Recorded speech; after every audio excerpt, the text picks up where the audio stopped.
Voilà. Nous voulons prendre la parole de Dieu. Donc, je ne sais pas, pasteur, vous voulez qu'on commence par quel texte Vous pouvez prendre le texte. Jean? Oui, Jean 16 qu'on D'accord. avait. Ok. Donc, nous allons ouvrir nos Bibles dans Jean au chapitre 16. Je vais peut-être commencer dès les débuts du chapitre.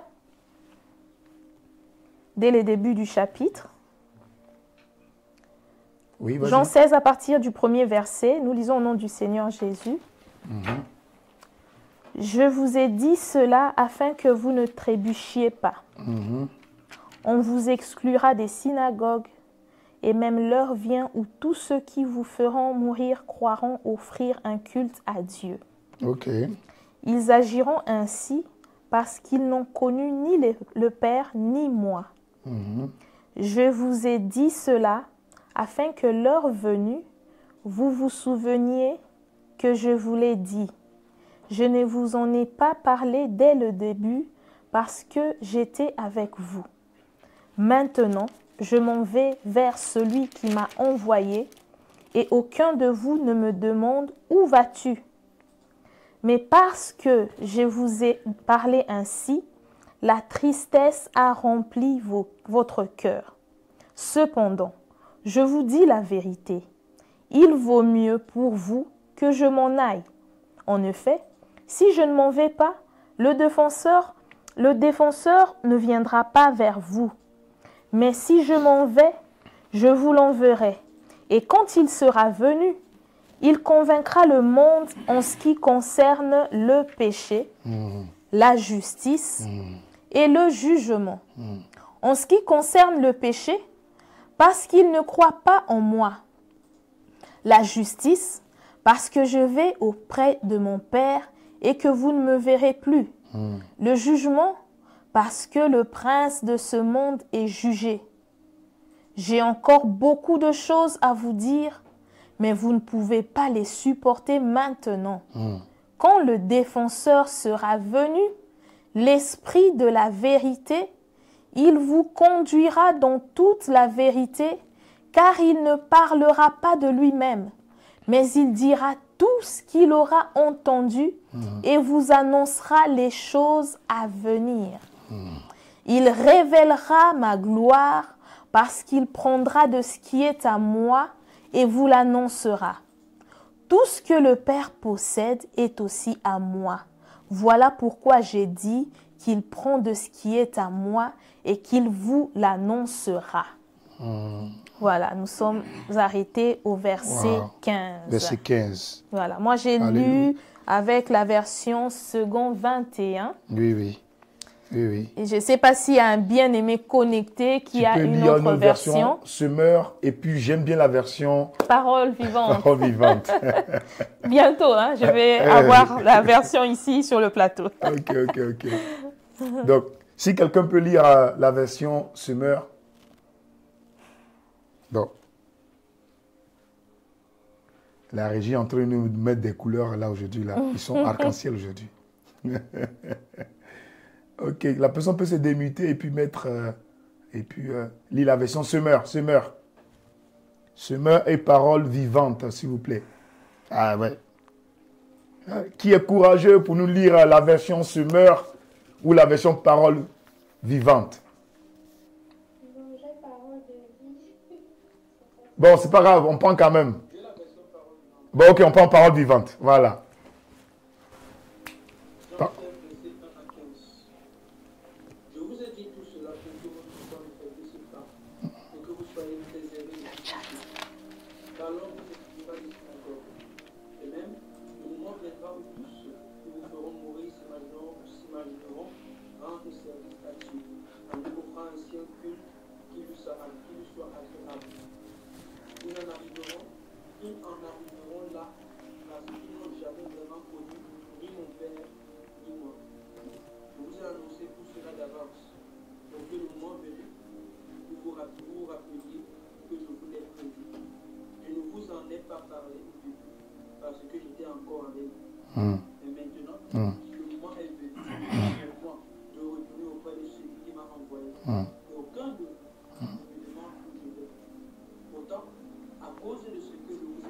La tristesse a Hum.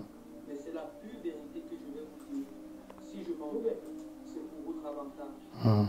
En effet, si je ne m'en... Oui, vas-y, vas-y. Continue.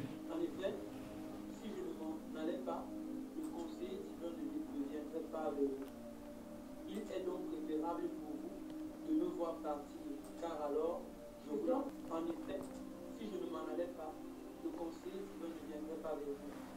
Il est donc préférable pour vous de me voir partir, car alors je vous l'enverrai.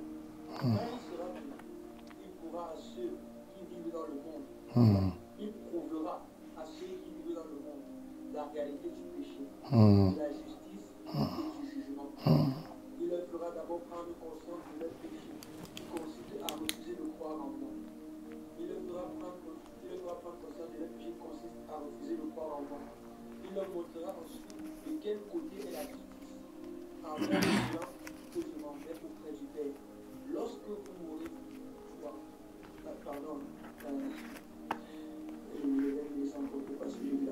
il leur montrera ensuite de quel côté est la justice, en leur révélant que je m'en vais auprès du Père lorsque vous mourrez perdu de vue. Enfin, il leur ouvrira les yeux au sujet du jugement divin, puisque le dominateur de ce monde est d'or et déjà condamné.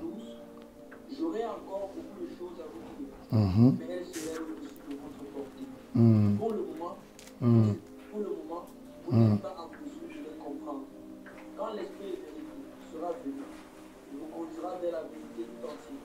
Car ce qu'il dira, il ne le dira pas de son propre fond. Il répétera seulement ce qu'il aura lui-même entendu. Il vous annoncera ce qu'il doit arriver.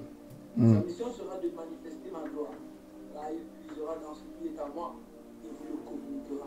Très bien. Tout ce que le Père possède m'appartient à moi aussi. Voilà pourquoi je viens de vous dire.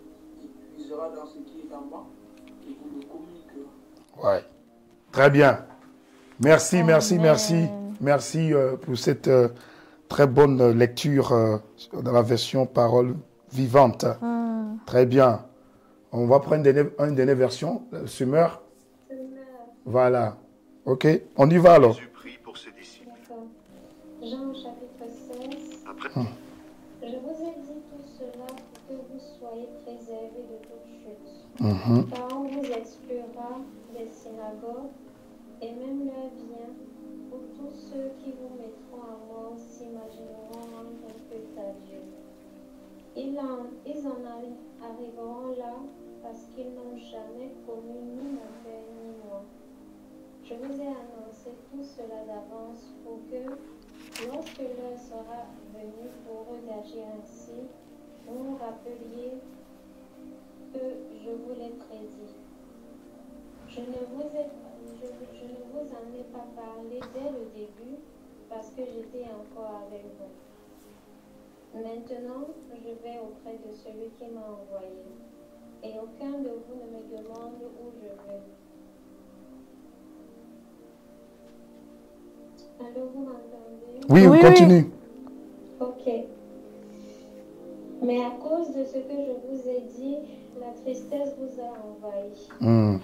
Quand c'est la vérité que je vais vous dire. Il vaut mieux pour vous que je m'en aille. En effet, si je ne m'en vais pas, le défenseur ne viendra pas à vous. Mais si je m'en vais, alors je vous l'enverrai. Et quand il sera venu, il prouvera au monde qu'il s'égare au sujet du péché, de ce qui est juste et du jugement de Dieu. Au sujet du péché, parce qu'il ne croit pas en moi.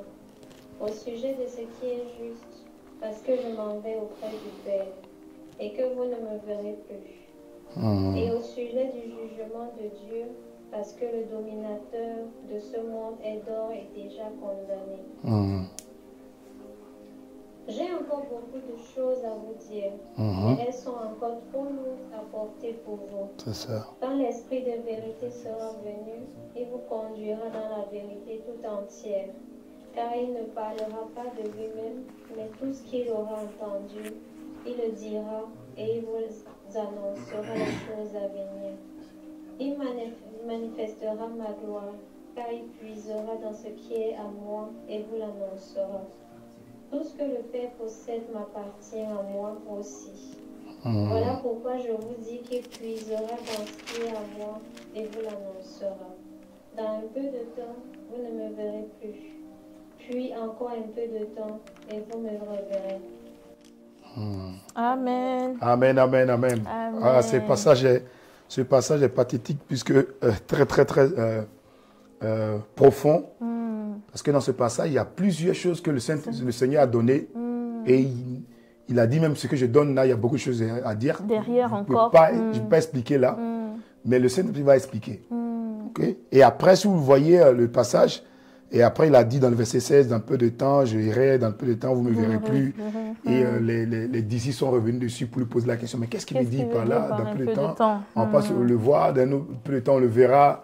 Et puis il est venu, Jésus est revenu dessus, il dit, vous cogitez encore sur ce point-là, dans peu de temps, vous me verrez, dans peu de temps, vous ne me verrez pas. Ouais, il a expliqué ce passage, est très important. Maintenant, le thème qu'on veut voir aujourd'hui, c'est le thème de le Saint-Esprit, l'important du Saint-Esprit dans nos vies de prière. Amen. Amen. Et donc, on veut comprendre le rôle du Saint-Esprit dans nos vies de prière. Et donc, on comprend que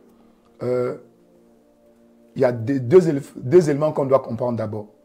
La vie de prière et le Saint-Esprit. OK? Voilà. C'est la vie de prière et le Saint-Esprit. On est tous d'accord que Dieu a dit dans sa parole que sa maison est une maison de prière. Et la maison de prière que Dieu dit, ce n'est pas les quatre murs. Les quatre murs. Hein? J'espère que quelqu'un comprend ça maintenant. Ce n'est pas les quatre murs, ce n'est pas le bâtiment. La maison de prière, c'est toi, mon frère et ma soeur. Amen. OK? Amen. Voilà, tu es la maison de prière. Voilà pourquoi la Bible dit que tu es le temple du Saint-Esprit. Amen. OK? Et l'Esprit de Dieu habite en toi. OK? Tu es la maison, donc on dit que c'est une maison de prière. OK? Donc il faut comprendre c'est quoi la maison de prière. Et puis, donc prier. Et puis, comment on fait la prière avec le Saint-Esprit ou par le Saint-Esprit, conduit par le Saint-Esprit. Donc il y a deux éléments que le Seigneur va nous accorder, la grâce. Mais je ne pense pas qu'on va prendre tous ces deux éléments aujourd'hui. On va prendre le plus important. Selon que le Seigneur vous mettra à cœur. Voilà. Non, le plus important ici, le plus important, c'est le Saint-Esprit. C'est pas toi et moi. Le plus important, c'est le Saint-Esprit. Amen. Amen. Amen. Et pourquoi on parle de ça, de cette façon-là, c'est que beaucoup ont eu une pensée erronée ou incorrecte de l'apport qu'a la personne du Saint-Esprit dans la vie de prière. Et ça, c'est un facteur, avant qu'on va parler même de la prière, mais c'est cette façon de comprendre le point, l'apport, l'importance du Saint-Esprit dans notre vie de prière. On a vu le Saint-Esprit, la plupart du temps, on voit le Saint-Esprit dans la vie de prière comme un outil. Comme un outil pour pouvoir acquérir quelque chose par la prière. Et comme on a dit, il faut prier par l'Esprit. Et donc, on le voit comme un outil. Et c'est ce qui est triste. C'est ce qui est triste. La Bible dit, n'attristez pas le Saint-Esprit avec lequel vous êtes attachés jusqu'au jour de la rédemption. Et on attriste le Saint-Esprit parce qu'il sait que... nous ne le désirons pas. Non, on l'utilise comme une clé. Voilà. Comme une clé. Après, on laisse pour aller acquérir des grâces, des dons, des aptitudes. Mais en vérité, ce n'est pas lui qu'on cherche. Comme on a dit qu'on doit passer par lui, donc on passe par lui. On fait comment on dit? On fait le protocole. Voilà. On fait le protocole. On fait le protocole. On fait le protocole, comme ça on dit, voilà, on a coché la case. Voilà. Mais... Voilà, on a coché la case, mais ce n'est pas vraiment... c'est ce qui fait que ça ne marche pas. Et Jacques l'a dit, Jacques a dit, vous demandez et vous n'obtenez pas. Vous ne recevez pas parce que vous demandez mal. Parce que vous demandez avec la convoitise. Vous demandez parce que vous avez un but derrière pour pouvoir acquérir. Donc on utilise le Saint-Esprit comme un bras pour pouvoir prendre le dépôt pour nous, pour qu'il puisse nous ramener. Et dès qu'il a ramené, et puis on dit, bon, merci Saint-Esprit, bon, maintenant c'est bon. À la prochaine occasion, on se verra. Et donc ça, c'est cette manière de voir là, c'est ce qui déjà même un mauvais départ dans la relation avec le Saint-Esprit. un mauvais départ. Mais par la grâce de Dieu, tu vas revenir sur les rails de la volonté et de la compréhension de la personne du Saint-Esprit. Amen. Et donc, du coup, avant de parler d'avoir une vie productive par la prière, par le moyen du Saint-Esprit, il est important de comprendre d'abord, c'est qui le Saint-Esprit? Amen. Ça, si je dis ça, quelqu'un va dire, oh, ça c'est old school. On a déjà Ça c'est old school. On connaît ça déjà. parler de ça. Oui, on a tellement pas. Mais c'est ça le rêve. Au fait, tu ne peux pas dire que tu connais le Saint-Esprit à 100%. On connaît en partie. On connaît une partie. Le Saint-Esprit, il est la personne même de la Trinité. Mais si tu observes bien, quand on parle du Saint-Esprit, tu vas comprendre que il est les trois en un. Amen. Oui. Amen. Si tu regardes bien, il est les trois en un. C'est lui-même qui est les trois en un. Dieu le Père, on peut le distinguer. Dieu le Fils, on peut le distinguer. Mais Dieu le Saint-Esprit, il est les trois en un.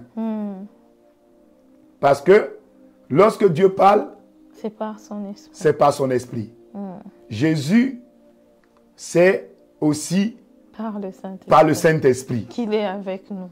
Vous voyez, la Bible dit, oh le Seigneur, c'est l'Esprit. Vous voyez, non? Hein? Donc, est-ce que vous êtes prêts pour replonger, redécouvrir, afin d'avoir cette année, par la grâce de Dieu et l'assistance du Saint-Esprit, une vie productive? Amen. Amen. Amen. Amen. Voilà. Et donc, qui est le Saint-Esprit? Si on prend un texte, on prend le texte de 2 Corinthiens chapitre 3, verset 17. Jean 4, verset 24. On prend 2 Corinthiens chapitre 3, verset 17, qui nous explique. On peut prendre même aussi... il y a plein de textes, hein? En tout cas, il y en a beaucoup. Hein? On peut prendre aussi Jean 14, verset 26. Hein? Voilà. Bon, prenons d'abord 2 Corinthiens 3, au verset 17. Exact. Or, le Seigneur, c'est l'Esprit. Et là où est l'Esprit du Seigneur, là est la liberté. Ok. Il dit, oh le Seigneur. Il parle de qui ici? Il parle de Jésus. On est d'accord? Quand il dit, oh le Seigneur, il parle de Jésus. Et il dit, oh le Seigneur, c'est l'Esprit. L'entrée, il dit, oh le Seigneur, c'est le Saint-Esprit. Ok? Maintenant, si on prend le texte de Jean 4, verset 24, qu'on connaît bien, lorsque après que Jésus ait croisé la femme samaritaine au bord de l'eau, au bord du puits, puis il a parlé, que l'heure vient, l'heure déjà venue, les véritables adorateurs adorant Dieu en esprit et en vérité. Car ce sont les adorateurs que le Père recherche. Après, dans le verset 24, il dit ici, Dieu est esprit. Dieu est esprit. Et il faut que ceux qui l'adorent en esprit et en vérité. Vous voyez, non? Et il dit, Dieu est esprit. Mais quand le monde est là, être, c'est quoi? C'est le être. Voilà. C'est ce qui le caractérise. Exactement. Quand on dit l'être, c'est ce qui le personnalise. C'est ce qui est. Ce qu'il est. Ok? C'est pas ce qu'il fait. Non. Ok? Mais c'est sa nature. C'est sa nature. Ok? C'est son identité. Quand on dit tu es. Voilà. Ok? Il dit tu es Christia. C'est ton nom. Tu es Christia. Ok? Amen. Ok? Voilà. Et donc, quand on dit Dieu est esprit, ça veut dire quoi? Que Dieu est esprit. Mais il ne parle pas juste du fait que est esprit avec un esprit, mais il parle esprit grand E. Et donc, il ne parle pas d'un esprit parmi plusieurs esprits. Non. Il parle du Saint-Esprit. On est d'accord? Amen. Il ne parle pas d'un esprit parmi tant d'autres. Il parle du Saint-Esprit. Ok? Voilà. Et donc, quand vous voyez ça, on est tous d'accord que donc Dieu est le Saint-Esprit. Ok? D'accord. Et quand Jésus aussi dit dans le texte qu'on vient de voir dans 2 Corinthiens 3, 17, il dit que or le Seigneur, on sait que le Seigneur, c'est Jésus. Jésus est Seigneur. Donc, or Jésus, c'est l'Esprit. Parce qu'après, il dit, oh le Seigneur, c'est l'Esprit. Ok? Et donc, on est tous d'accord que Ah, on entend à quelqu'un. Est-ce que quelqu'un comprend? On est en train d'aller quelque part. Amen. Hein? Amen. Donc, quand il dit, oh, le Seigneur, c'est l'Esprit. OK? Donc, si le Seigneur, c'est l'Esprit, Dieu, c'est l'Esprit, donc qui est le Saint-Esprit alors? C'est Dieu. Très bien. Donc, le Saint-Esprit, c'est Dieu. Amen. Et donc, le Saint-Esprit, c'est Jésus. Il est à la fois dans sa fonction, au fait. Bien sûr qu'il a une troisième personnalité qui est le Saint-Esprit lui-même. Mais dans sa fonction, il représente les trois. Les trois. Il se représente lui-même aussi. Vous me suivez? Amen. Alors que, si on parle de Jésus, Jésus va dire mon Père. Ok? Mon Père.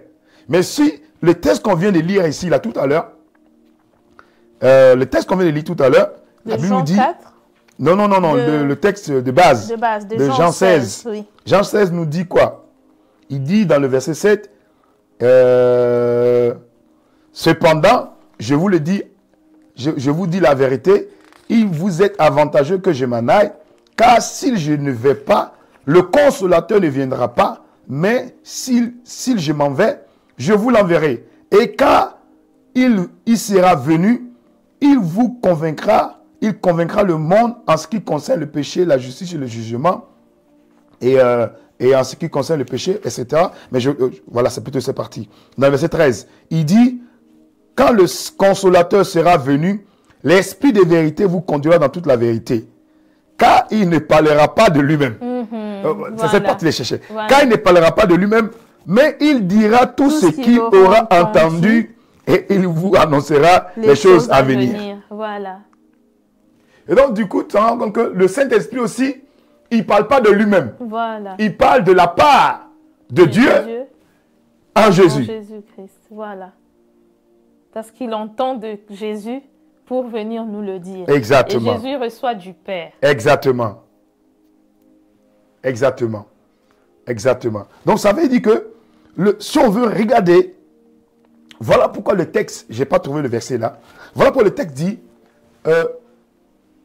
beaucoup de péchés peuvent être pardonnés, mais le péché contre le Saint-Esprit ne peut pas être pardonné.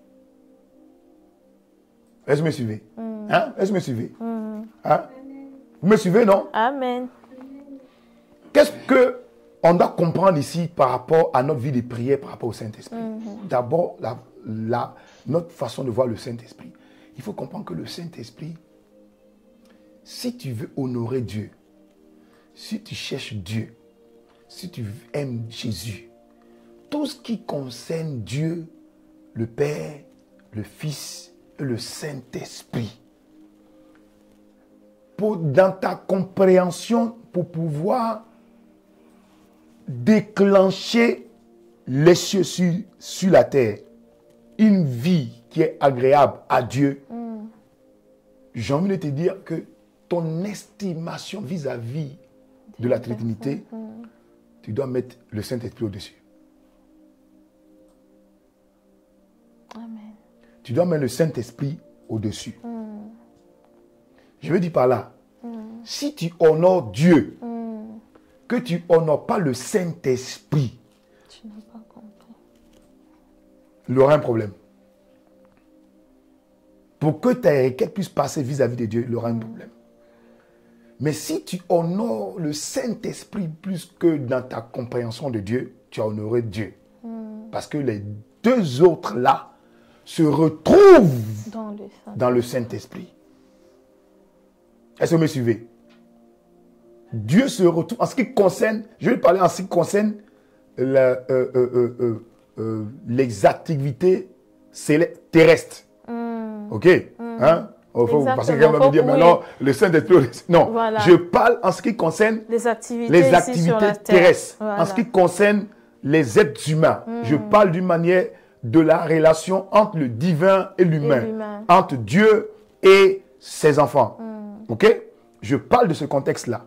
Ok? Je ne parle pas du contexte des cieux des cieux. Non, ok? Voilà. Je ne parle pas de ça.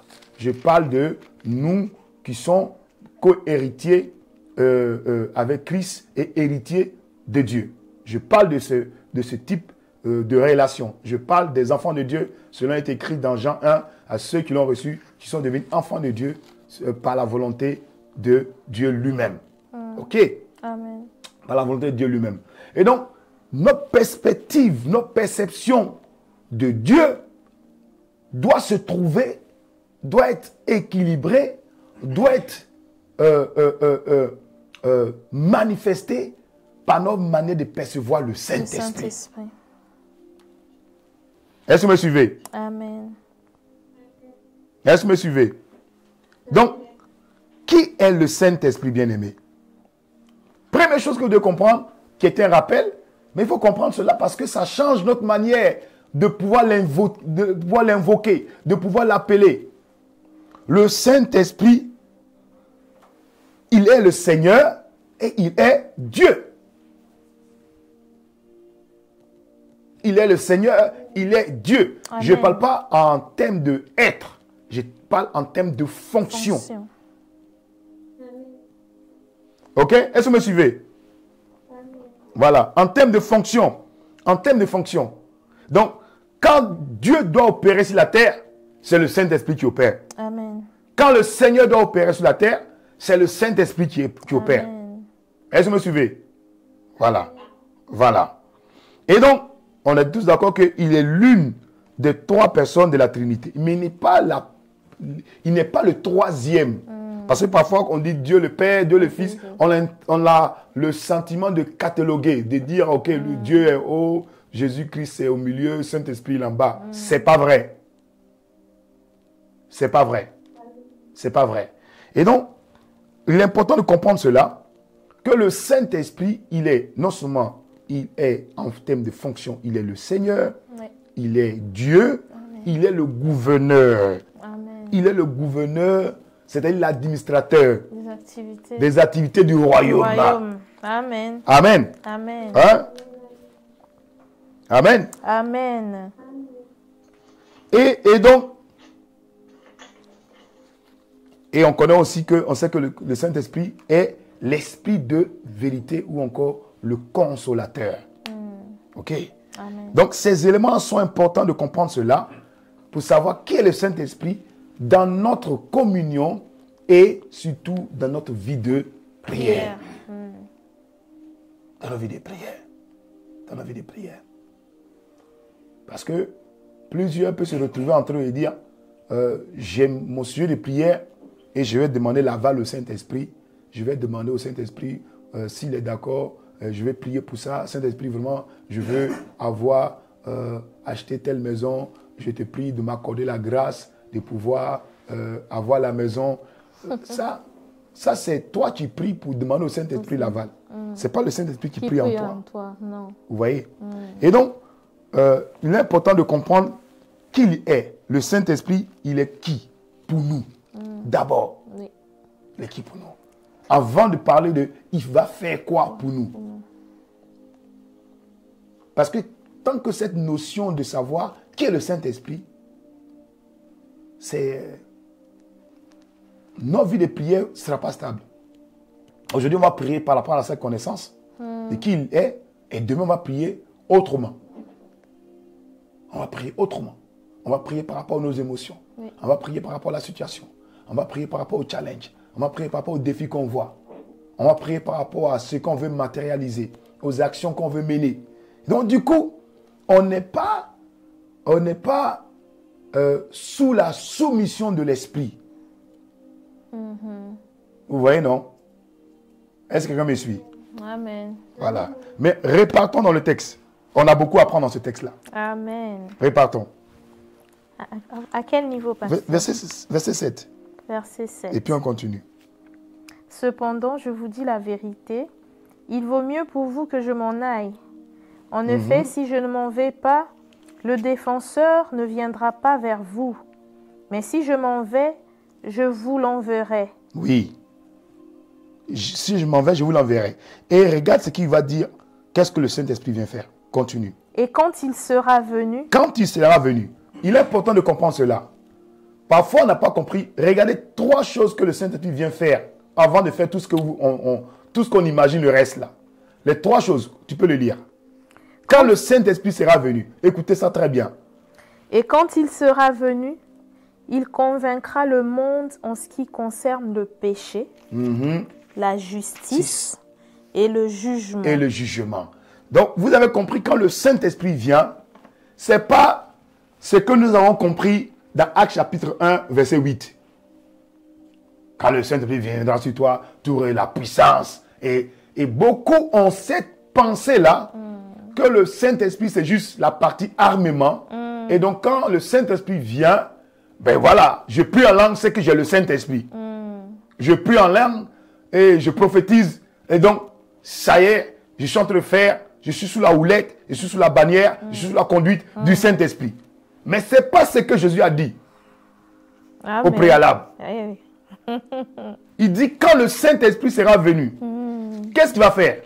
Il convaincra le monde en ce qui concerne le péché. Il convaincra le monde en ce qui concerne le péché. La justice. La justice. Et le jugement. Et le jugement. Et Jésus a décortiqué un peu. Tu peux aller. Maintenant, il donne l'explication à partir du verset 9. En ce qui concerne le péché. Oui. Donc, il convaincra le monde en ce qui concerne le péché parce qu'il ne croit pas en moi. Voilà. Point. Il dit quand le Saint-Esprit viendra, il va convaincre de péché parce que les gens ne croient pas en lui. Mais quand ils ne croient pas en lui, il parle de là de la foi. Il parle là, il revient sur le texte de Jean chapitre 1 où il a dit, je suis allé vers les siens, mais les siens ne l'ont pas reconnu. Ils ne l'ont pas reçu. Mais à tous ceux qui l'ont reçu, il leur a donné le pouvoir de devenir. Donc il est en train de parler maintenant que c'est le Saint-Esprit qui vient par son action, va susciter de la foi, qui va mener de la croyance. Parce qu'en vérité, le péché du monde, c'est de ne pas croire en Jésus. Tous ont péché, ont été dépourvus de la gloire de Dieu. Donc c'est le péché qui a mené la déconnexion. Et le péché est, dans le péché, il y a eu la mort. Et la mort, on parle de ça, la mort, c'est la séparation. Séparation d'avec Dieu. Ok? C'est la séparation. Donc la première chose que le Saint-Esprit vient faire, c'est de te convaincre du péché. Voilà pourquoi lorsque quelqu'un accepte Jésus, la première chose, c'est pas d'abord, j'accepte Jésus pour que je puisse avoir les miracles. J'accepte Jésus pour que je sois guéri. J'accepte Jésus pour que j'étais malade, je sois guéri, j'étais possédé, soit délivré. Non. C'est qui doit amener la conversion pour passer de pécheur à justifier, à pardonner. C'est la conviction du péché. Qui va conduire à la réconciliation avec le Père. C'est l'un des premiers points qui, lorsqu'il n'est pas assis, fondé, concret, fait que le deuxième axe de la prière, on devient maintenant manipulateur. On manipule le Saint-Esprit. Wow. On essaie de le manipuler, mais on ne peut pas le manipuler d'ailleurs. Et donc, du coup, on se retrouve frustré. Voilà. Et voilà pourquoi Jacques a dit, vous demandez et vous ne recevez pas, parce que vous demandez mal. Pourquoi on demande mal? Parce qu'on demande avec déjà, pas avec un cœur qui est repenti, qui est convaincu de péché. C'est parce qu'on demande avec un cœur qui n'est pas encore circoncis. Mais un cœur qui dit, si je peux aller, si Jésus peut être le moyen par lequel, pour que je sois riche, ah, c'est bon, je prends. Je prends. Mais entre-temps, je continue un peu. Voilà. Mais micmac. Je le prends, si prier en langue peut me permettre de dire que voilà, ok, si je peux passer par là, et c'est ça, Jésus a dit dans Jean chapitre 10 là, il parle du mercenaire. Ça, c'est l'attitude du mercenaire.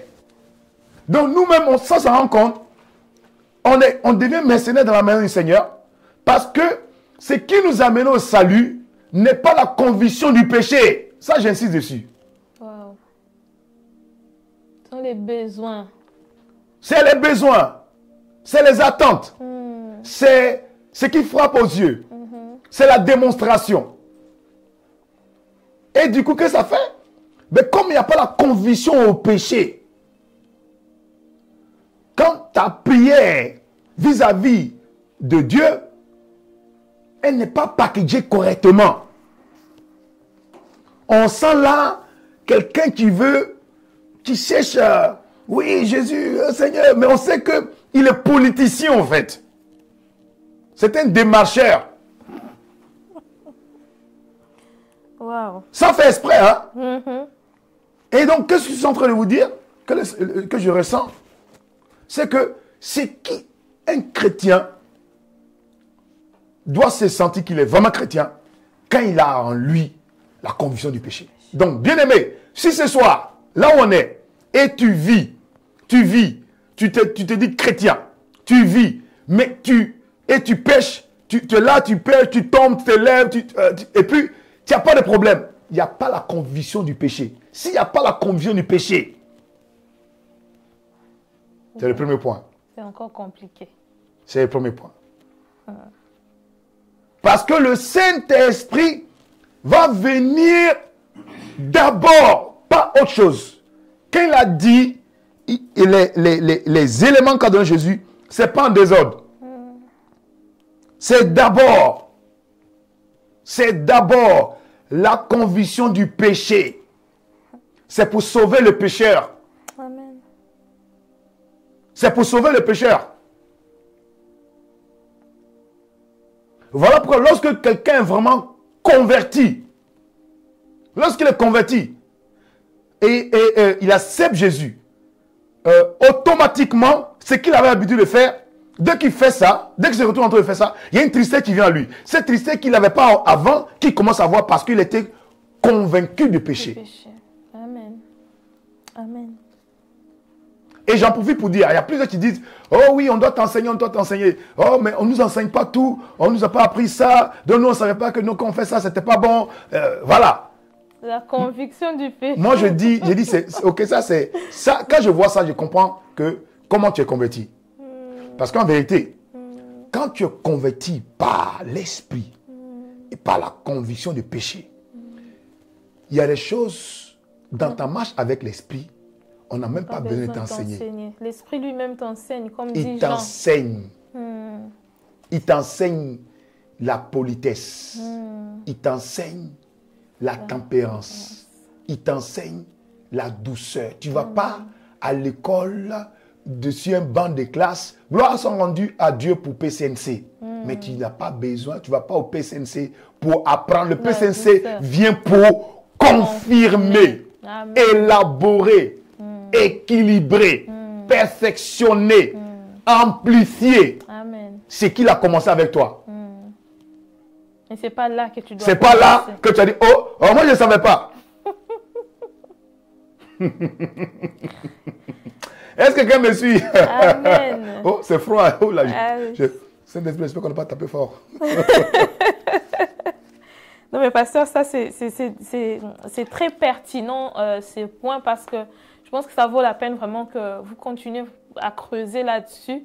La majorité, nous venons à Christ, voilà, bras ballants, on vient à Christ, chacun pour une raison ou une autre, mais le véritable, le point, c'est ça. Le point principal, le péché.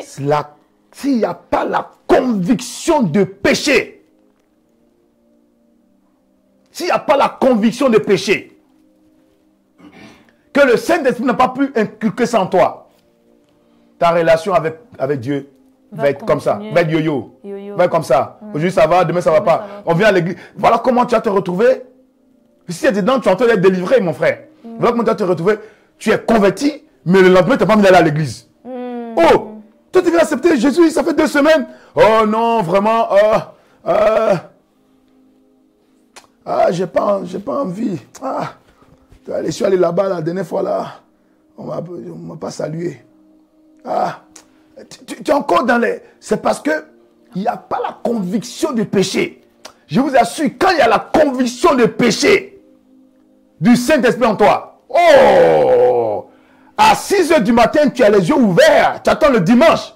Moi, je me rappelle, je me rappelle quand... je vous donne l'exemple, quand moi je me suis converti, bien aimé, pour moi, la conviction du péché, c'était grave. Ah là, j'ai déjà dit, je dis encore. Amen. Je suis allé à l'église, j'avais deux filles avec moi, une à gauche, une à droite.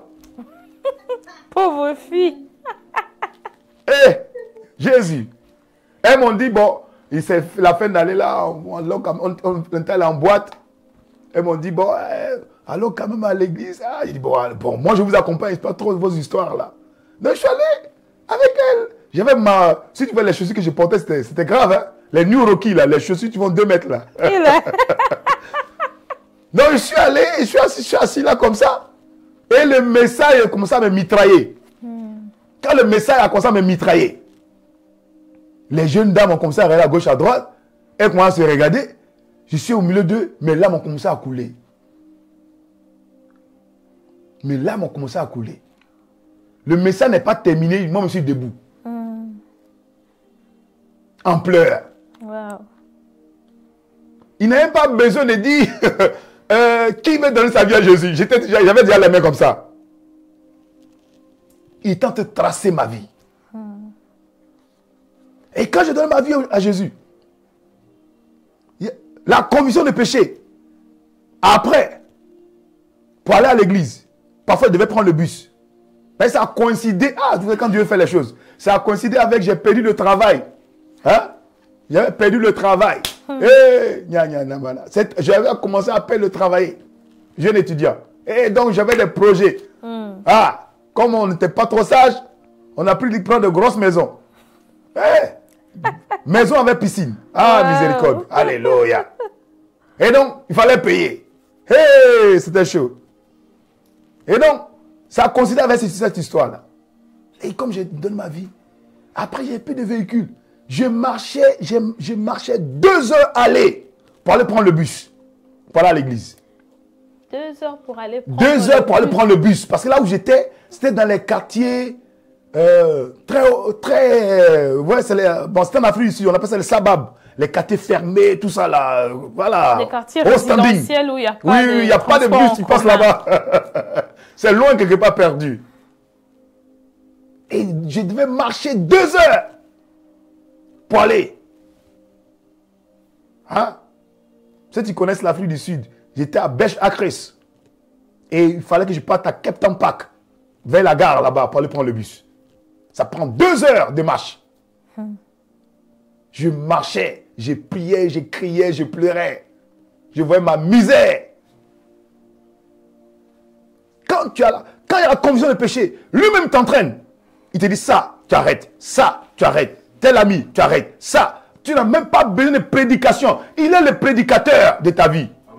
Amen. Il est le prédicateur.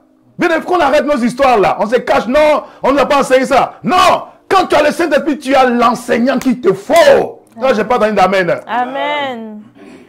Tu as le consolateur qu'il te faut. Amen. Tu as l'administrateur qu'il te faut. Tu as le coach par excellence qu'il te faut. Amen. Tu as. Moi, il y a plein de choses que le Saint-Esprit m'a appris sans qu'un homme de Dieu me dise, tu vois, ça on fait comme ça. Non, lui-même te dit, voilà comment on fait. Voilà comment on fait. Voilà comment on fait. Ça, on ne fait pas comme ça. On ne parle pas comme ça. Voilà comme ça. On ne réagit pas comme ça. On fait comme ça. Ça, laisse. Regarde pas ça. Pas ceci. Ça, c'est pas important. C'est ça qui est important. Un coach au quotidien. Amen.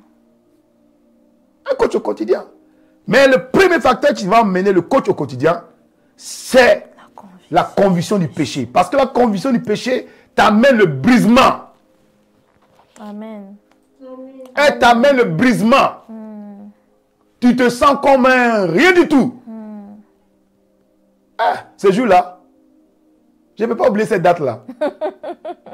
Maman, miséricorde pour moi-même. Je me sentais comme rien du tout. Rien du tout. J'étais debout comme ça. J'étais misérable que je suis. Comment j'ai pu vivre comme ça? Comme rien du tout. J'étais là comme ça. Et je pleurais comme ça.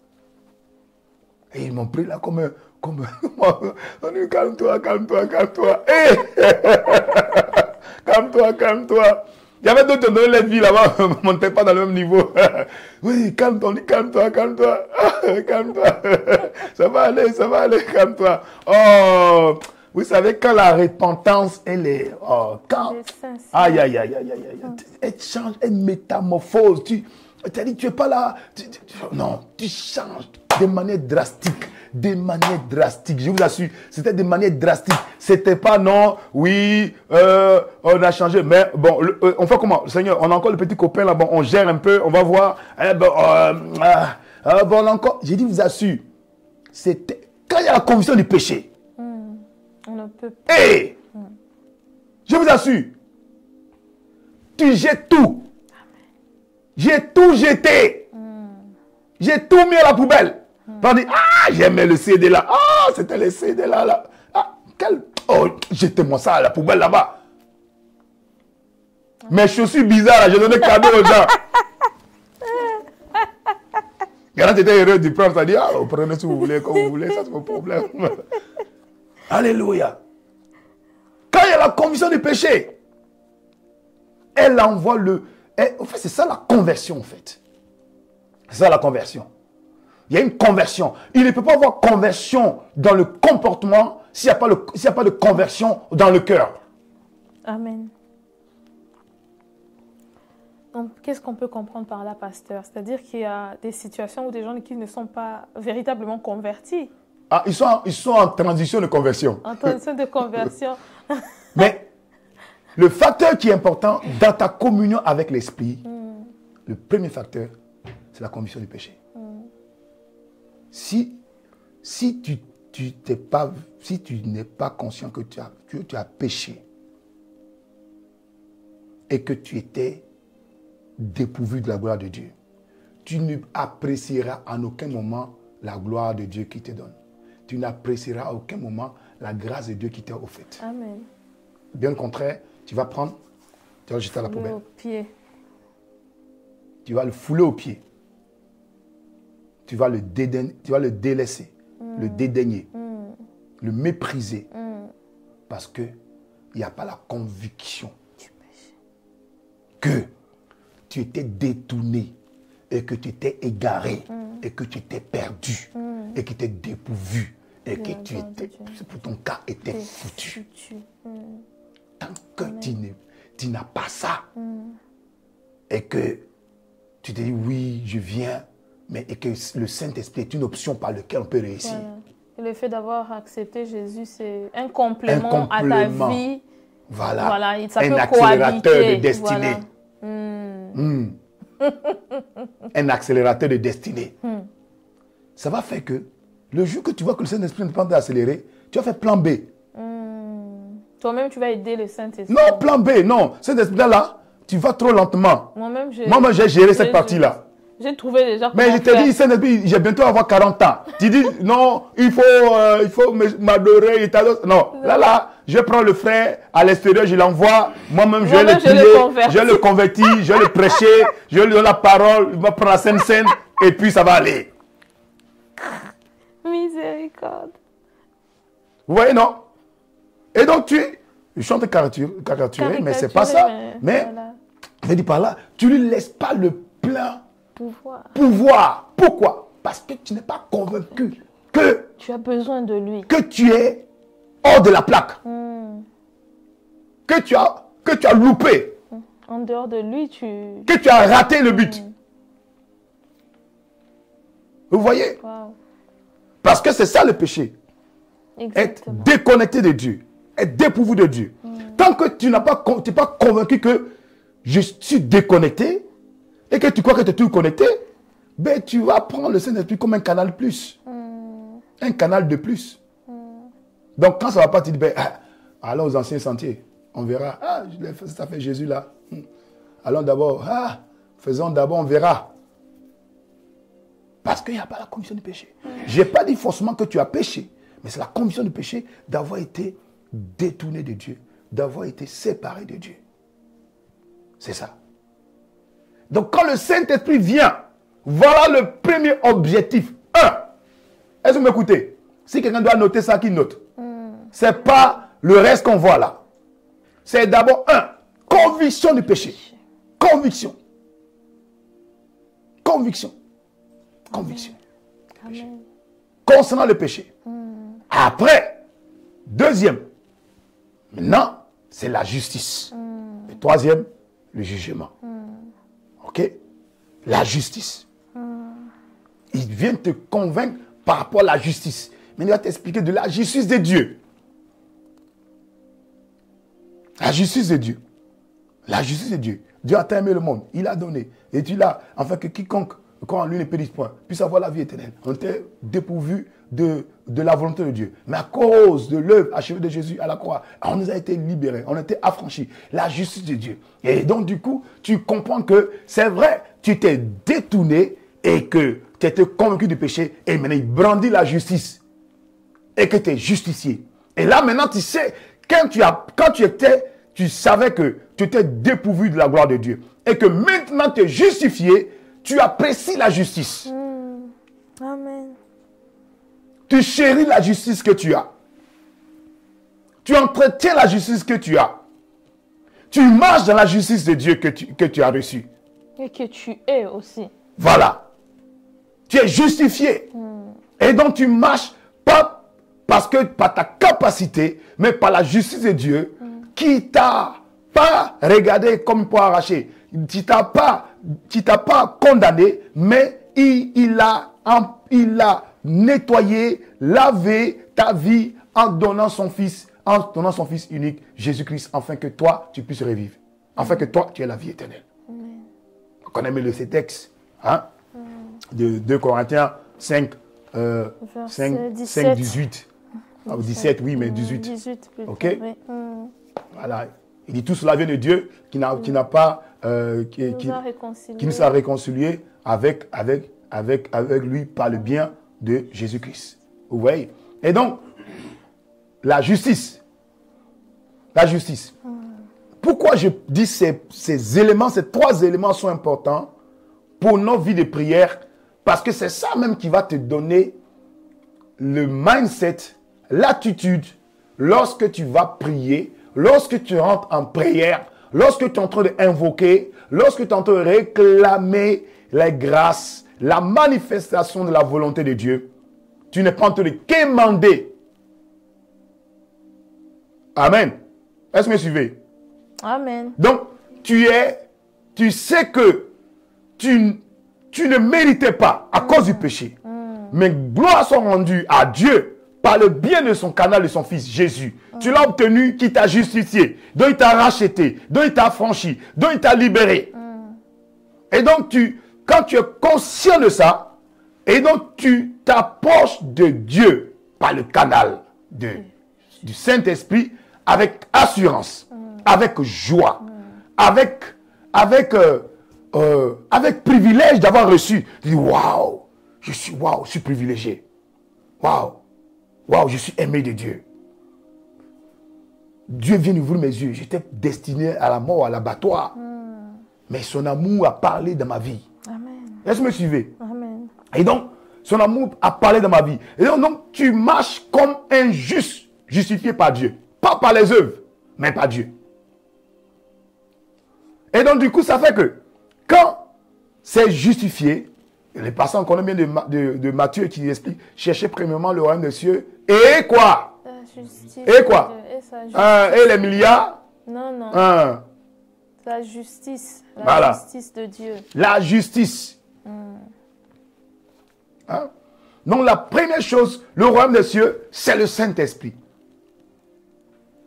Ok? Amen. C'est le Saint-Esprit. Et donc, secondairement, c'est la justice. Et donc, qu'est-ce qui fait que beaucoup de chrétiens, écoutez-moi, beaucoup de chrétiens, dans leur vie de prière, ils ont l'impression qu'ils n'avancent pas. C'est ces facteurs-là de la justice. Amen. On ne s'approche pas de Dieu pour avoir la justice. On s'approche de Dieu parce qu'on est justifié. Amen. C'est ça qui nous donne l'accès à Dieu. C'est parce que tu es justifié que tu peux que tu t'approches de Dieu, que tu as été approché de Dieu, que tu as été réconcilié avec Dieu, que tu es maintenant uni avec Dieu. C'est parce que tu es justifié. Et donc tu ne t'approches pas de Dieu pour être justifié. Et donc, ça veut dire que quand on vient prier, quand on va prier, quand on cherche à prier, quand on prie Dieu, ah Seigneur, on ne prie pas pour avoir.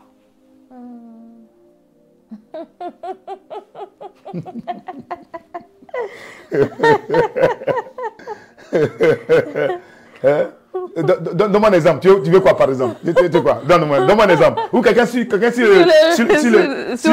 Zoom. Donne un exemple. Tu veux quoi par exemple? Hein? Pour que je puisse démontrer.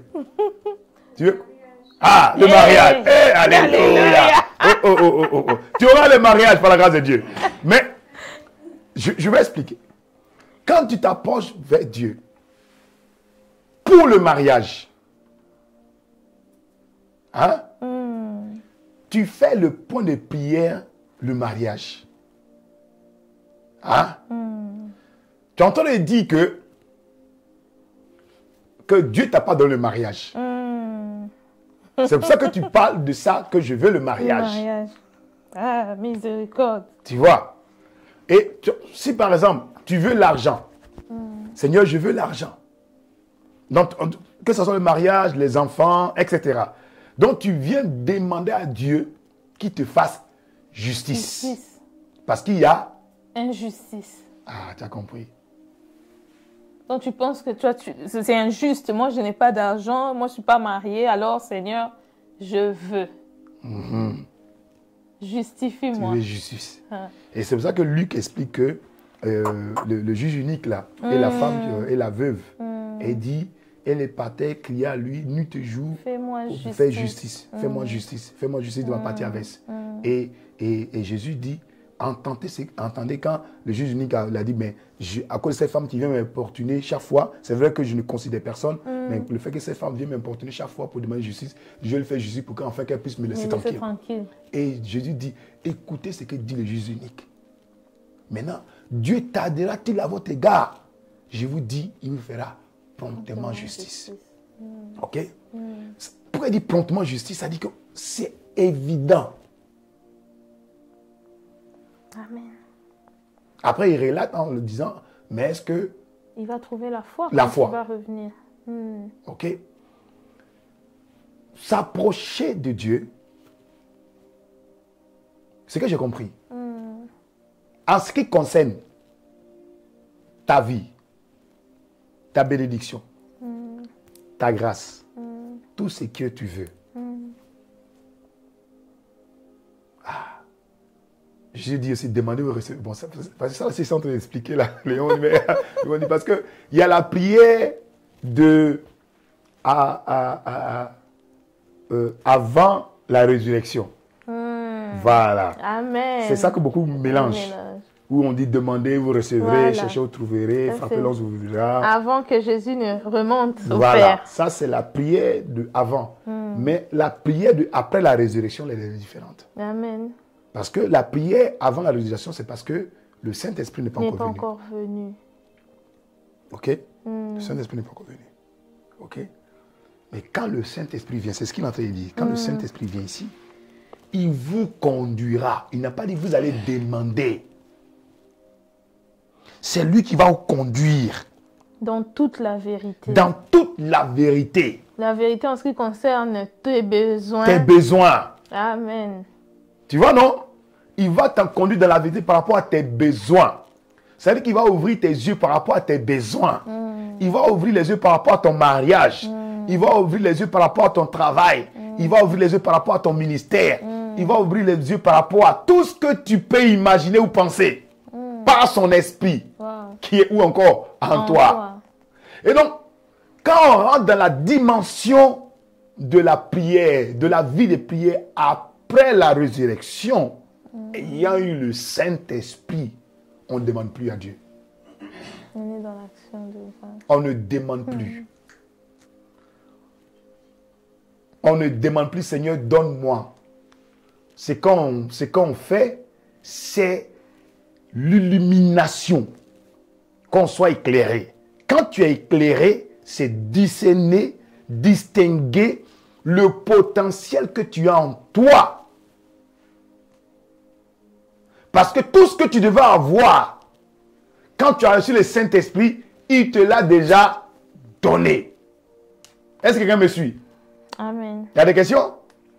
Oh, j'ai pas vu. Alléluia. Ah, il y a une main levée, Ok, oui. mais je termine et puis je prends la question. Donc, quand le Saint-Esprit vient en toi, en ce qui concerne le Père, qui était la promesse, il a tout donné. Amen.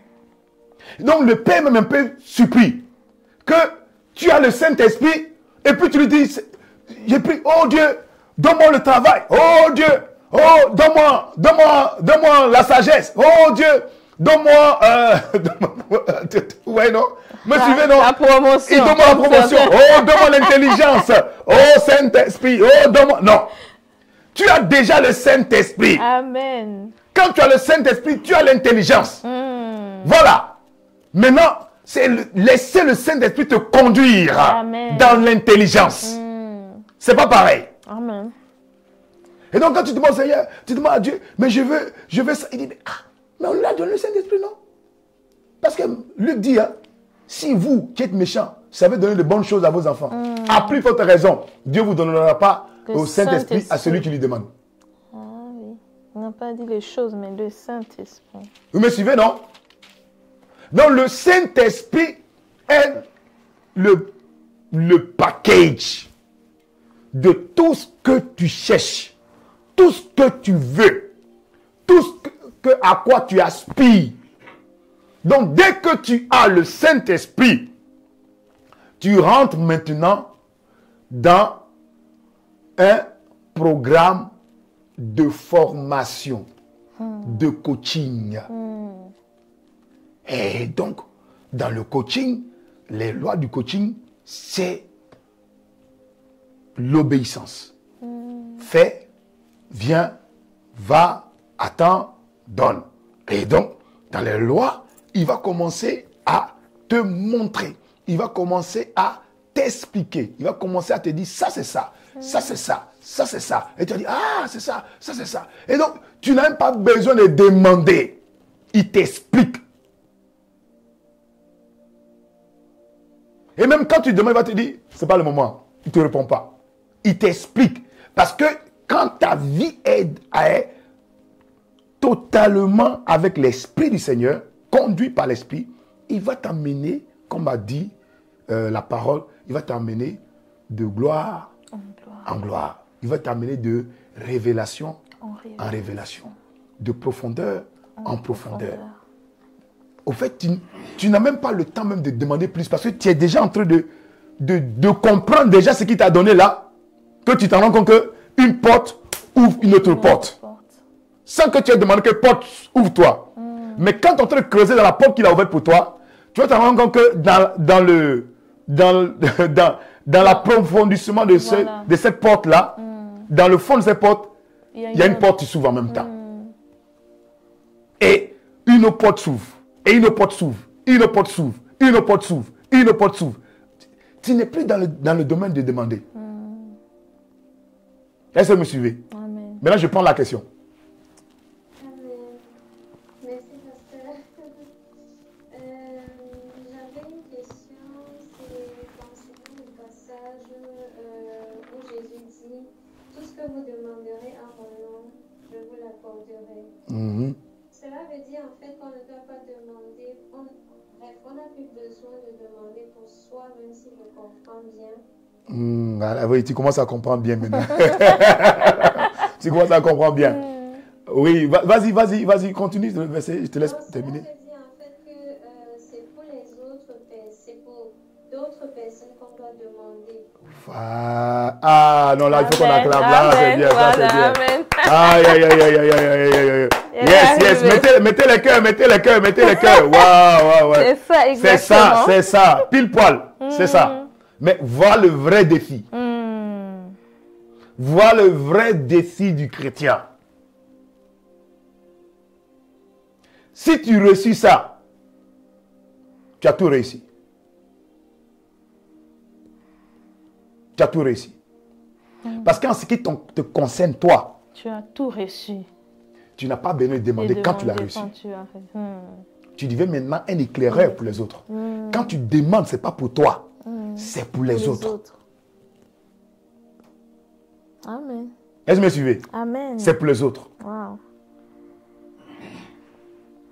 Mais en ce qui concerne toi, tu l'as reçu dès que tu l'as reçu. Tu n'as pas besoin de demander. Tu as besoin de le développer, ce que tu as reçu. C'est ça le défi. C'est ça le défi. Développer, se laisser construire au travers de ce coaching, par l'obéissance. Mais c'est là où on rate le coach, au fait. C'est ça. Lorsque l'instruction arrive, oui. on veut pas, au fait. On veut demander parce qu'on a un besoin. Voilà. Alors que lui, il sait. Il te dit, fais ça. Il dit, fais ça. Toi, tu veux pas. Non, moi, je veux ça. Je veux marier. Il dit, oui. Mais pardon le frère, là. Tu dis, mais qu'est-ce que ça a à voir avec le mariage? Moi, je veux l'année en train de partir et les cheveux sont en train de pousser. Voilà. Sont en train de changer de couleur. Vraiment. Voilà. Seigneur, là, cette année-là. Mais il te dit, oui. Mais pardonne le frère de l'autre côté, là. Alors que ça n'a rien à voir de manière directe avec ce que tu attends. Alors que c'est là ta bénédiction est cachée. Ta bénédiction est cachée là-bas. Ta grâce est cachée là-bas. Tu vois. Mais toi, tu es là, je veux. Tant que je n'ai pas, je veux ça. La Bible dit, si tu n'es pas fidèle à ce qui est à autrui, qui va te donner ce qui est à toi. Et donc, les gens se retrouvent en train de dire, je veux ça, moi je veux ça. Oh Seigneur, j'arrache, je prends, je possède, je réclame, je revendique. C'est à moi. C'est taille. C'est bien. Mais tu as plus de difficultés à le manifester parce que la raison pour laquelle tu demandes, c'est pour toi. Et si on demande quelque chose, c'est parce qu'on n'a pas. On est d'accord, vous êtes d'accord avec moi, non? Si quelqu'un demande quelque chose, c'est parce qu'il n'a pas. Hein? Ou quelqu'un déjà quelque chose et puis demande. Non. Hein? Si tu demandes, c'est parce que tu n'as pas. Quand tu as, tu partages. Mais quand tu as le Saint-Esprit, tu as ce que tu devais demander. Maintenant, tu es dans le partage. Mais c'est ce mindset-là, pour l'amener à changer là, qui est tout un vrai dossier. Mais pour que ça arrive, tu peux, l'indicateur, c'est la première étape. C'est la conviction du péché. À quel degré es-tu convaincu du péché? C'est ça.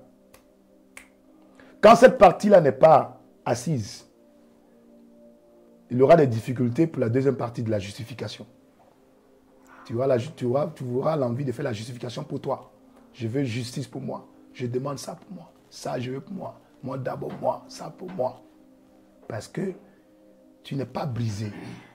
Parce que tu n'es pas convaincu que tu avais péché. Tu n'as pas vu le péché. Tu te positionnes par rapport à ta propre justice. Tu te positionnes par rapport à... Après tout, oui, mais moi j'étais quand même bien. Je suis né dans une famille chrétienne. Hein, après tout, donc nous on était bien. Voilà. Voilà l'un des pièges. Voilà l'un des pièges. Voilà. Ah, vous recevez? Ils sont là, ils sont partis. Saint-Esprit, on n'a pas tiré trop fort, j'espère. Eh, Seigneur Jésus. Cette thématique, elle est tellement... Là, on a à peine commencé le deuxième point, pasteur. Oui. Et je ne sais pas, est-ce qu'on peut tirer encore un peu? Sur la justice. Oui, parce que... Moi, j'ai une question. Oui, vas-y. Merci, pasteur. En fait, j'aimerais beaucoup plus comprendre.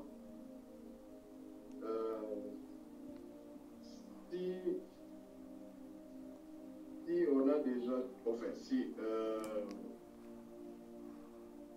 et ça veut dire qu'il formuler des prières, des demandes ou des requêtes des demandes, ou bien, et qu'est-ce que, et quand je vois, je crois, des versets de Jacques 1, alors je commence par celui-ci, d'abord des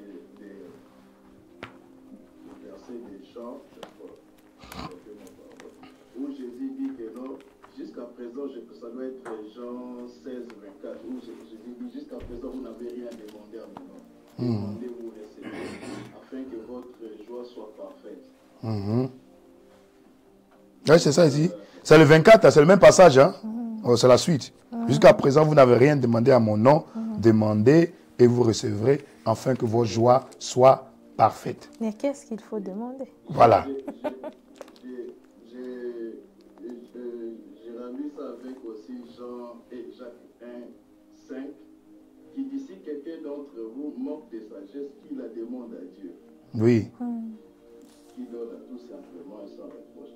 Donc, quand je vois les Écritures, c'est long, je vois que donc, le Seigneur nous pousse aussi à demander, à formuler des requêtes, des demandes, ou bien juste que je demande seulement à avoir plus d'explications. Oui, oui. Mais regarde, Jacques a dit quoi? Si quelqu'un manque de sagesse, c'est ça, non? Hein? Oui. Il dit que quelqu'un manque de sagesse. Mais tu vas comprendre que la sagesse, c'est le Saint-Esprit. Amen. La sagesse, c'est le Saint-Esprit. Et donc, quand Jésus dit demandez, jusqu'à présent, vous n'avez rien demandé, demandez à mon nom, demandez, vous recevrez, afin que vos joies soient parfaites. C'est demander quoi d'abord? C'est ça la question. Qu'est-ce qu'il faut demander? C'est pas demander des choses au fait. C'est pas demander des avoirs ou des choses matérielles au fait. Demander, ce qu'il faut demander là, c'est le Seigneur, l'Esprit. Amen. C'est le Seigneur, l'Esprit. Ce point-là est beaucoup, beaucoup important. Parce que quand ce point n'est pas compris, elle limite la vie du chrétien. Elle amène le chrétien à croire que Dieu, quelque part, fait du favoritisme. Elle amène le chrétien à croire que, quelque part, Dieu est incapable dans certains domaines. OK? Je donne un exemple. Quand, pour la sagesse, quand tu es conscient que, ayant reçu le Saint-Esprit, il est l'Esprit qui vous conduira dans toute la vérité. Alors que donc, une vérité, il dit toute la vérité. Donc, tout ce qui est vrai et ce qui fait vérité, la sagesse fait partie. OK? Et donc, quand tu es conscient, quand tu as compris que le Saint-Esprit est la sagesse dont tu as besoin, le travail que tu fais, c'est que le Saint-Esprit prenne possession de toi, d'avoir plus d'amplitude en toi, d'avoir plus de dépôt en toi, ou encore plus de remplissage en toi, plus de débordement en toi. Ce n'est pas la même chose. Là, tu n'es pas en train de demander des choses. La sagesse, l'intelligence, la force, tout ce qu'on veut là, les richesses, tout ce qu'on veut là. Mais quand tu as le Saint-Esprit, quand tu l'as reçu, tu as compris que j'ai reçu le package. Et donc tu rentres maintenant dans la dimension de chercher à connaître qui est le Saint-Esprit qui est en toi. Et dans la quête de le connaître, tu vas avoir la grâce d'avoir la sagesse, l'intelligence, la créativité, la force, tout ce que tu as besoin à exprimer. Et dans cette démarche, tu n'es plus dans la démarche de demander. Tu es dans la démarche de chercher. Mais pas chercher à l'extérieur, chercher en toi. Tu as la démarche de chercher en toi. Pour chercher, c'est être conduit. Donc il va te conduire. Quelqu'un tu cherches, si quelqu'un cherche, tu ne peux pas dire tu cherches quelque chose et puis tu es là, tu cherches. Je cherche et puis c'est là. Non. Pour chercher, tu vas voir mes yeux vont bouger, même si c'est dans un livre. Si je cherche quelque chose, tu vas voir, je vais me déplacer. Si je cherche quelque chose, je vais aller fouiller des choses. C'est-à-dire que le Saint-Esprit va rentrer avec toi dans la dimension de chercher. Il va aller chercher, il va t'amener à chercher. En toi. Lui en toi.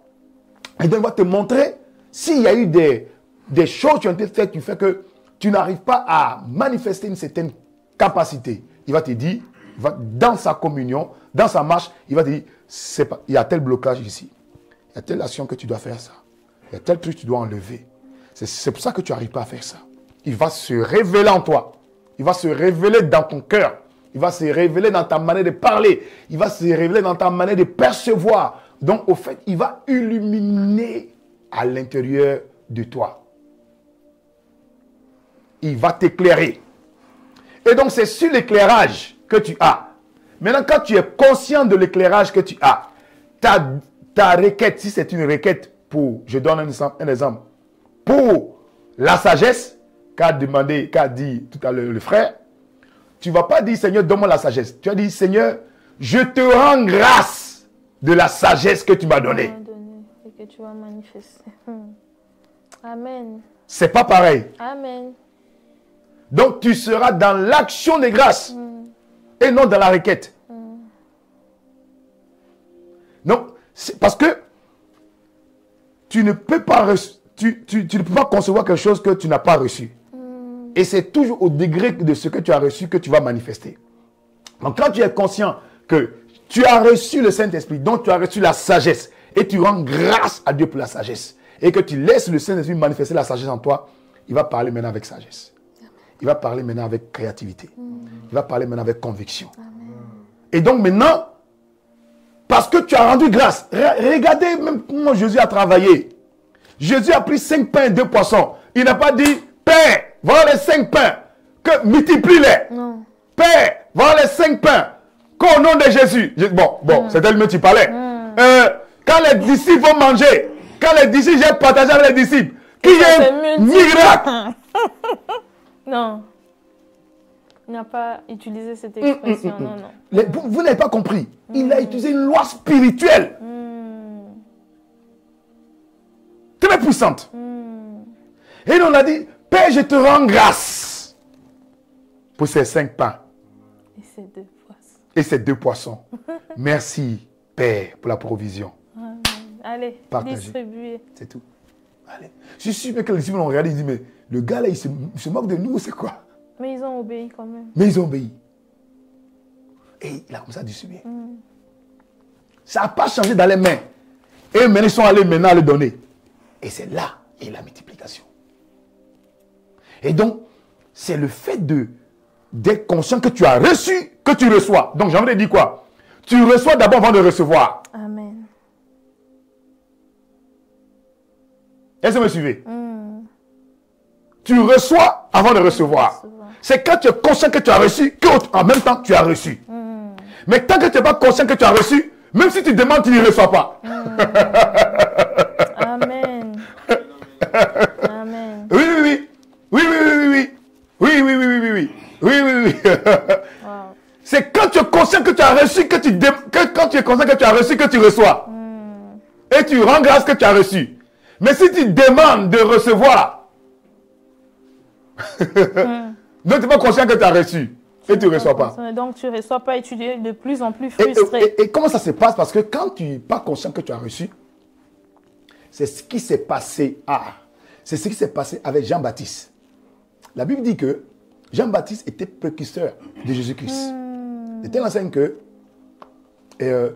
il était celui qui a dévancé Jésus pour préparer le chemin pour Jésus. Et lorsque Jésus est arrivé pour se faire baptiser, il a compris que c'était l'agneau de Dieu qui ôte le péché de ce monde. Ok. Très bien. Et quand il faisait ça, qu'est-ce qui s'est passé? Il était protégé. Il était préservé. On ne pouvait pas l'atteindre. Il était inatteignable, inaccessible. Que ce soit les entités, que ce soit ses oppresseurs. Mais à un moment donné, le doute est entré en lui. Et il a commencé à demander, est-ce qu'on attend un autre Messie? Et pourtant, ça c'est vraiment dur. Donc il a commencé à demander. Alors qu'il avait déjà reçu. Il avait annoncé que c'est lui. Vous voyez, non? Et qu'est-ce qu'il a fait? C'est la foi. La foi dans 2 choses. La vue et lui. C'est ça. Parce que, la vue ou parce qu'il attend le Messie. Pour lui, le Messie, ça allait créer un nouveau gouvernement. Et il a vu que ce gars-là qui est venu, il a pris des gens là, moins que rien. Tu le suis, ils vont de rue en rue, de ville en ville. Ils guérissent les gens, ils font les... Il dit, oh. On dit, on attend le Messie, le libérateur de l'humanité, voilà, de l'Israël. Mais il a commencé à douter par rapport à ce qu'il entend. Par rapport à ce qu'il voit. Il dit, mais il évangélise comme moi. Hein? Oh, lui là, on a dit de vue, on pensait que... Ah! Et il baptise aussi. Il évangélise comme moi. Il a les disciples comme moi aussi. Moi, c'est les disciples, c'est ses disciples. Voilà. Donc, il s'est mis au même niveau que Jésus. Et il a commencé à douter. Et c'est là qu'il a commencé à poser la question. Il a commencé à demander, est-ce que... C'est lui qui est... C'est lui. Et automatiquement qu'il a commencé à demander ce qu'il avait, est parti. Ce qu'il avait reçu, l'a quitté. Et quand ça l'a quitté, il est devenu maintenant vulnérable. C'est-à-dire quoi? Ça veut dire que les gens, ils pouvaient être maintenant accessibles. Accessibles par ses détracteurs. Vous me suivez, non? Ils pouvaient maintenant être accessibles par ses détracteurs. Et c'est ce qui s'est passé pour sa vie. Voilà. Voilà. Aïe. Quelqu'un a compris? Aïe. Donc, avant de dire que je demande, il faut que tu l'aies d'abord reçu. Et quand tu l'as reçu, en ce qui concerne toi, ta vie, tu dois rendre grâce à Dieu. Père, je te rends grâce que je suis guéri. Père, je te rends grâce que je suis libéré. Tu n'as pas béni, Seigneur. La douleur. Oh, Seigneur, étends ta main, que je sois guéri. Oh, Seigneur. Ça là, c'est la prière de avant.